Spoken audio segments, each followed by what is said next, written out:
안녕히 주무셨습니까? 9월 26일 토요일 기록 말씀을 낭독하겠습니다. 성도가 얻을 나라.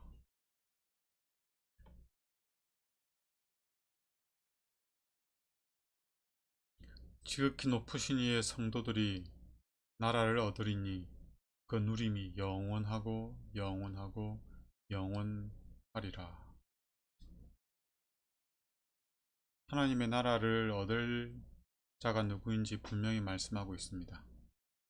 지극히 높으신 이의 성도들이 하나님의 나라를 얻게 될 것입니다. 성도라는 말은 구약과 신약에서 하나님의 백성을 일컫는 말입니다. 그리스도인이라는 말이 있기 전에 먼저 성도라는 말이 보편적으로 성경에 사용되었던 말입니다. 성도, 문자적인 의미는 거룩한 자들입니다. 하나님이 거룩하니 너희들도 거룩하라. 하나님을 닮은 자들이죠. 오늘은 이 성도가 하늘나라를 얻게 된다는 내용의 말씀입니다. 그리스도의 은혜를 힘입어 이 세상에서 먼저 성도가 된 사람이 아니라면 하나님은 아무도 하늘에 데려가지 않으십니다. 하늘나라에는 성도만 갈 수 있습니다. 그런데 우리가 어떻게 이 거룩한 자가 될 수 있냐면 그리스도의 은혜로 말미암아 성도가 될 수 있습니다. 우리의 노력이 아니에요. 그리스도의 은혜로 말미암아 우리가 성도가 될 수 있습니다. 그래서 그리스도의 은혜를 입은 자들은 성도가 되고 그리스도의 은혜를 입지 않은 사람들은 성도가 될 수 없습니다. 바꿔 말하면 성도들은 그리스도의 은혜가 충만히 경험된 사람들이고 성도가 되지 않은 사람들은 그리스도의 은혜를 경험하지 못한 사람들입니다. 계속 읽겠습니다. 그들은 그리스도를 드러내는 자들이라고 하나님께 확인받은 사람들입니다. 맞죠? 그들은 그리스도를 드러내는 자들입니다. 그리스도를 드러내는 자들이 어떤 자들이죠? 다음 말씀입니다.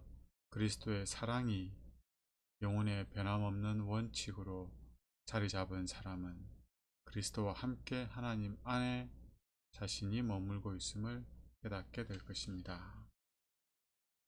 성도들은 그리스도를 드러내는 자들인데 그들은 그리스도의 사랑이 그들의 삶의 원칙인 것입니다. 내가 무엇을 근거로, 무엇을 기준으로, 무엇을 목적으로, 무엇을 동기로 살아가느냐 하면 그리스도의 사랑입니다. 내가 먹고 마시고 보고 행하는 것의 원칙이 뭐라고요? 그리스도의 사랑입니다.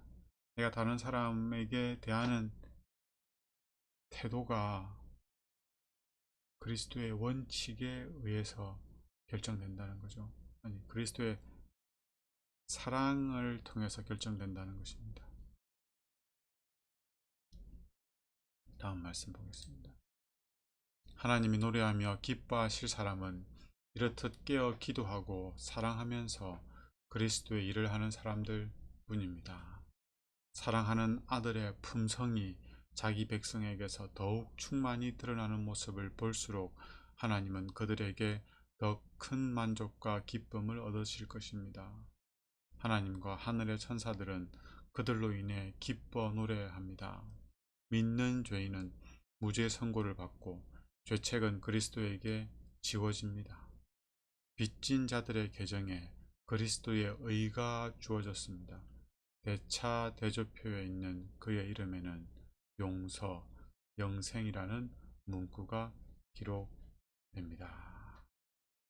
우리가 하나님에게 기쁨이 될 수 있고 천사들에게 노래의 주제가 될 수 있습니다. 대단하죠. 그런 사람들은 예수님의 품성을 충만히 드러내는 사람들입니다. 이 사람들이 구원받을 사람들이고 생명책에 기록될 사람들입니다.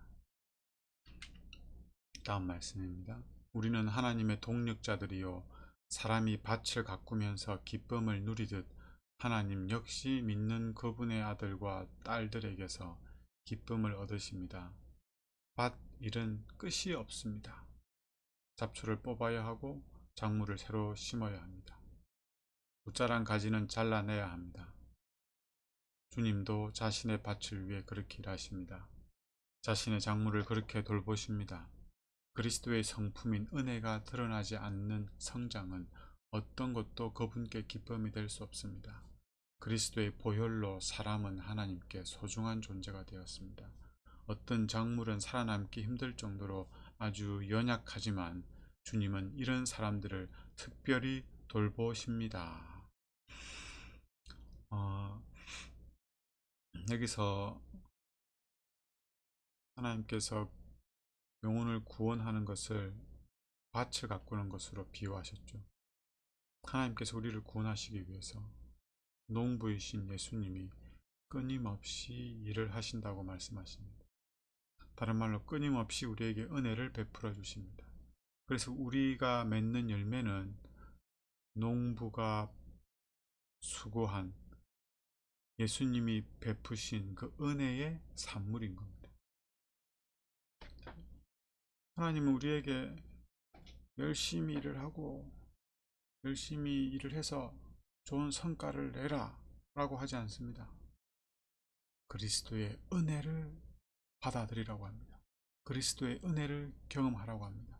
그리스도의 은혜를 나누라고 합니다.